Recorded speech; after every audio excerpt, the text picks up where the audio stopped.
बिस्मिल्लाहिर्रहमानिर्रहीम। अस्सलामुअलैकुम।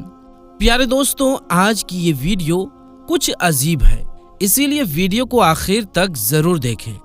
दोस्तों, आप लोगों ने गरकद दरख्त यानी गरकद पेड़ के बारे में तो जरूर सुना होगा, और अगर नहीं सुने हैं तो आपको बताते चलें कि यहूदियों के लिए ये पेड़ बहुत ही ज्यादा खास और अहम है, और इजराइल में धीरे धीरे प्लानिंग के मुताबिक गरकद पेड़ लगाने की तादाद यानी संख्या बहुत ही ज्यादा बढ़ती चली जा रही है। आखिर इसमें क्या राज है? और पूरी दुनिया भर में एक ही अभियान चलाई जा रही है। किसके लिए? तो गरकद पेड़ के लिए। कहा जा रहा है कि सेब गरकद ट्री जिसकी कीमत 10 पाउंड, सेब गरकद टी शर्ट जिसकी कीमत 37 पाउंड, सेब गरकद हैंडबैग्स, सेब गरकद परफ्यूम और अनगिनत चीजें जो आज मार्केट में गरकद ट्री के नाम से खूब प्रमोट की जा रही है, यानी प्रचार किया जा रहा है, और आवाम में इस पेड़ को बचाने की मुहिम यानी अभियान चलाई गई है। और यहाँ तक कि इन चीजों को बेचकर कमाए गए पैसों को भी गरकद के पौधे, गरकद की प्लांटेशन के लिए ही इस्तेमाल किया जा रहा है, यानी उसकी खेती की जा रही है। आखिर ये गरकद क्या है? दुनिया भर में इस पेड़ की खेती के लिए यहूदी क्यों बेचैन है? इसे शैतानी और दज्जाली ताकतों का पेड़ क्यों कहा जाता है? और हुजूर सल्लल्लाहु ताला अलैहि वसल्लम ने इस पेड़ को काटने का हुक्म क्यों दिया था? आज हम गरकद के पेड़ में छुपे हुए कुछ ऐसे राज से पर्दा उठाएंगे जिसे जानकर आप अपने दांतों तले उंगलियां दबा लेंगे। जी हाँ दोस्तों, इसीलिए वीडियो को आखिर तक जरूर देखिएगा। तो चलिए दोस्तों शुरू करते हैं। दोस्तों, गरकद एक जंगली पेड़ है जो कि खारदार झाड़ी की शक्ल में होता है। गरकद को अंग्रेजी में बॉक्सथ्रोन और यूनानी जबान में लीसियम कहा जाता है। ये पेड़ 4 से 5 फीट ऊंचा होता है, जबकि इजराइल और अफ्रीका में पाए जाने वाले गरकद पेड़ की ऊंचाई इससे भी घनी और लंबी होती है। इस्लामी तारीख में गरकद का पहला जिक्र हिजरत के फौरन बाद मिलता है, जब मदीना मुनव्वरा में मस्जिद नबवी की तामीर की जा रही थी, तो एक सहाबी हजरत असअद बिन ज़रारा रदियल्लाहु ताला अन्हु इंतकाल कर गए।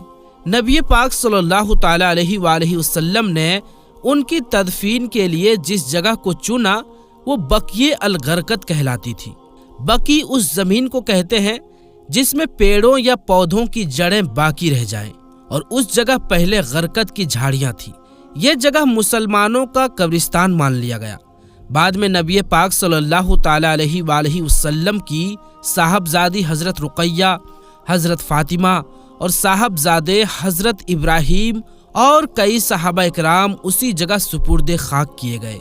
जब मुसलमानों ने किला खैबर फतह किया तो यहूदियों ने खैबर में भी इस पेड़ को लगा रखा था।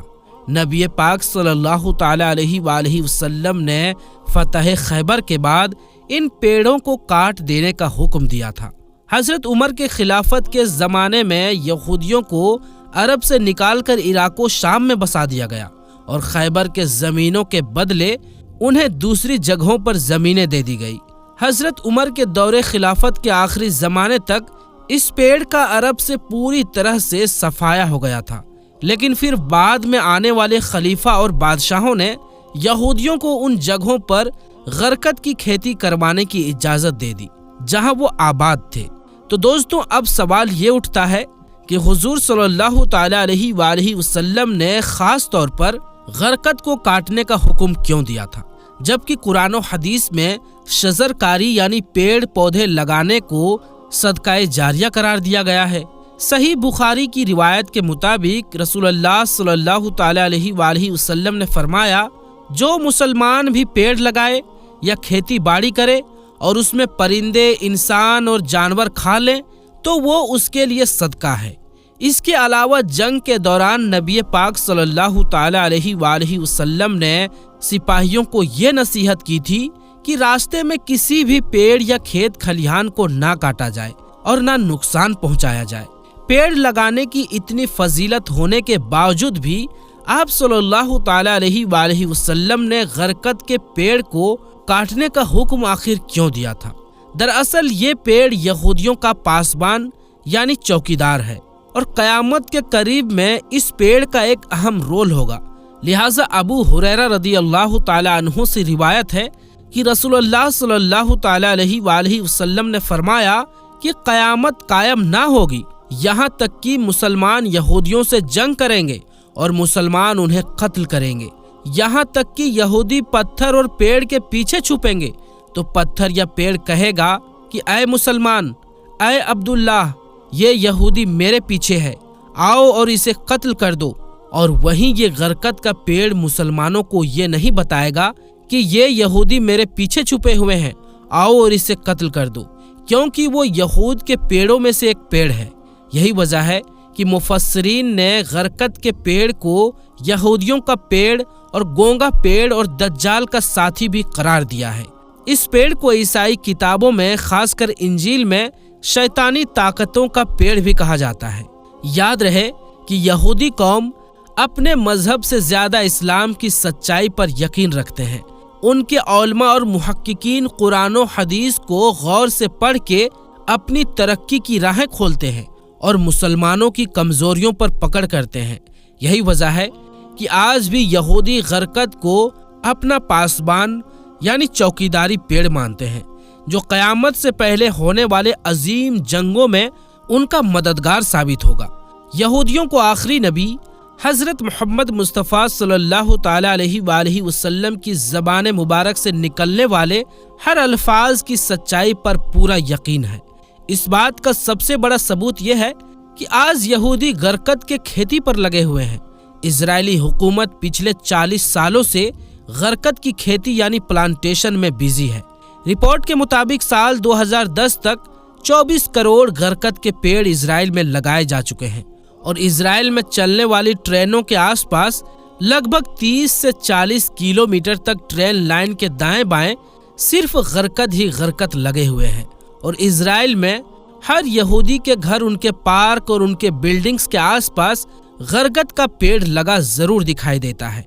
फिलिस्तीनी उलमा इकराम का कहना है कि खास तौर पर इजराइल में बड़े पैमाने पर गरकत लगाकर यहूदियों ने नबी पाक सल्लल्लाहु ताला अलैहि वसल्लम की पेशन गोई का वक्त करीब कर दिया है। खैबर में हारने के बाद से अब तक उनके पास ना कोई देश था और ना ही कोई फौज थी। 20वीं सदी में उन्होंने पहली बार फिलिस्तीन पर कब्जा करके इजराइल की बुनियाद रखी। लिहाजा अब वो अपनी रिहायशी इलाके में इस पेड़ को खूब लगा रहे हैं, क्योंकि दज्जाल का खात्मा भी फिलिस्तीन के बाबे लूद में होना है और यरूशलेम क़यामत के करीब में जंगों का मरकज होगा। इसीलिए यहूदियों को इस पेड़ की बहुत ज़रूरत उन्हीं इलाकों में है। मार्केट में आज गरकत को बहुत ज़्यादा प्रचार करने और आम करने के लिए गरकत के पेड़ वाले तस्वीर की टी शर्ट, टोपियाँ, परफ्यूम, बैग और कई चीज़ें बेची जा रही है। अगर इस टी शर्ट को गौर से देखें तो इसमें एक मर्द और एक औरत गरकत के पेड़ के पीछे छुपे हुए नजर आ रहे हैं, जो इस थ्योरी को और भी ज्यादा मजबूत बना देती है कि गरकत को आखिर इंटरनेशनल लेवल पर क्यों प्रमोट किया जा रहा है और यहूदी नबी पाक सल्लल्लाहु ताला अलैहि वसल्लम की हदीस से कितनी जानकारी रखते हैं। जेविश नेशनल फंड में आने वाले इन सारे पैसों को गरकत के पेड़ लगाने पर इस्तेमाल किया जाता है। इस तंजीम यानी संस्था का मकसद ही दुनिया भर से चंदा जमा करके इन सब पैसों को पेड़ लगाने पर इस्तेमाल करना है। इजराइल के प्रधानमंत्री ने भी 1999 में खुद इस पेड़ को लगाकर गरकत की खेती पर आम लोगों पर जोर दिया है। यहूद और नसारा आज आखिरी नबी हजरत मोहम्मद मुस्तफ़ा सल्लल्लाहु ताला अलैहि वसल्लम पर ईमान ना लाने के बावजूद भी आपके हर अल्फाज और पेशन गोइयों पर पूरा यकीन रखते हैं। और आज मुसलमान होने की हैसियत से हमें आज खुद के अंदर झांक कर देखना चाहिए कि क्या हम आज खुद को हुजूर पाक सल्लल्लाहु ताला अलैहि वसल्लम के उम्मती कहलवाने के बावजूद उनकी तालीमात पर अमल करते हैं? क्या हमारा दावा सिर्फ नबी से मोहब्बत व अकीदत की हद तक ही है या फिर हम अपने तालीमात और सुन्नत पर भी अमल पैरा हैं? तो आज हमें चाहिए कि हम इस्लामी तालीमात के साथ साथ मौजूदा हालात पर भी जानकारी रखें और अपने दीन और ईमान को बचाने के लिए یہودیوں اور دجالی فتنوں سے قرآن و حدیث کی روشنی میں آگاہ رہیں۔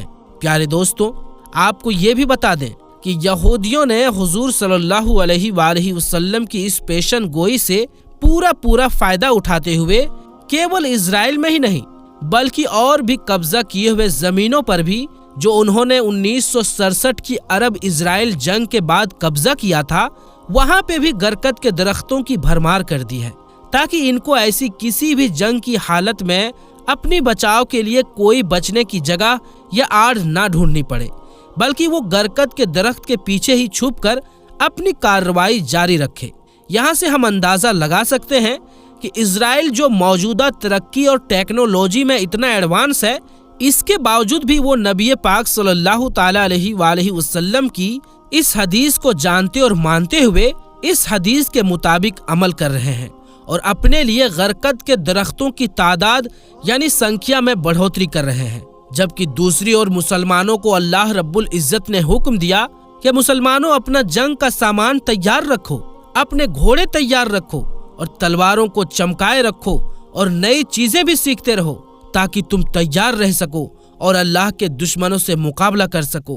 لیکن ہم مسلمان کیا کر رہے ہیں؟